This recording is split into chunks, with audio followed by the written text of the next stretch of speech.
U.S. President Donald Trump speaks to introduce his Secretary of Homeland Security nominee Kirstjen Nielsen in the East Room of the White House in Washington, U.S., October 12, 2017.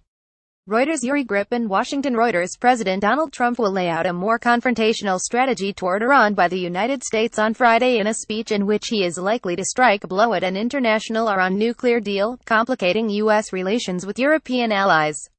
U.S. officials said Trump was expected to announce that he will not certify the 2015 Iran nuclear deal, believing the agreement is not in the national interests of the United States.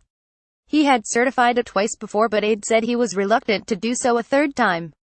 Trump could have a last-minute change of heart before he outlines his administration's new approach toward Iran in speech at the White House at 12:45 p.m. EDT 1645 GMT on Friday.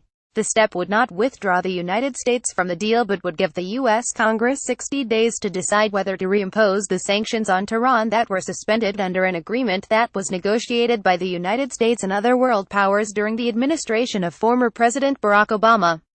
International inspectors say Iran is in technical compliance with the accord, but Trump says Iran is in violation of the spirit of the agreement and has done nothing to rein in its ballistic missile program or its financial and military support for Hezbollah and other extremist groups. White House Chief of Staff John Kelly said the U.S. approach toward Iran is to work with allies in the Middle East to contain Tehran's activities. We have footprints on the ground, naval and air forces there to just demonstrate our resolve, our friendship, and try to deter anything that any country out there may do, Kelly said. European allies are warning of a split with the United States on the issue. This week, Trump has heard appeals from British Prime Minister Theresa May and French President Emmanuel Macron for the United States to certify the deal for the sake of Allied unity. It's imperative that Europe sticks together on this issue, German Foreign Minister Sigmar Gabriel told the RND German newspaper group. We also have to tell the Americans that their behavior on the Iran issue will drive us Europeans into a common position with Russia and China against the USA. Signed by the United States, Britain, France, Germany, Russia, China, the European Union and Iran, the deal lifted sanctions on Tehran in exchange for curbs on its nuclear program. Trump has called the accord an embarrassment and the worst deal ever. European officials have categorically ruled out renegotiating the deal, but have said they share Trump's concerns over Iran's destabilizing influence in the Middle East. The threat of new action from Washington has prompted a public display of unity from the rival factions among Iran's rulers. CIA Director Mike Pompeo on Thursday kept up a steady drumbeat of Trump administration criticism of Iran, saying Tehran is mounting a ruthless drive to be the hegemonic power in the region.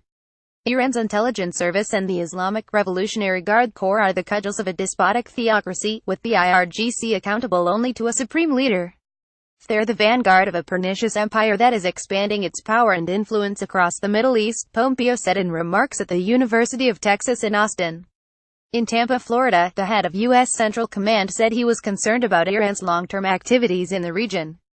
And he would continue to focus on protecting U.S. troops, even as Iran has said U.S. regional military bases would be at risk if further sanctions were passed. Iran is kind of a long-term destabilizing actor in the region, and so we remain concerned about their activities as well, U.S. General Joseph Vittel told reporters. Reporting by Steve Holland. Additional reporting by Jeff Mason and Warren Strobel in Washington and Idris Ali in Florida. Editing by Yara Bayoumi and Grant McCool.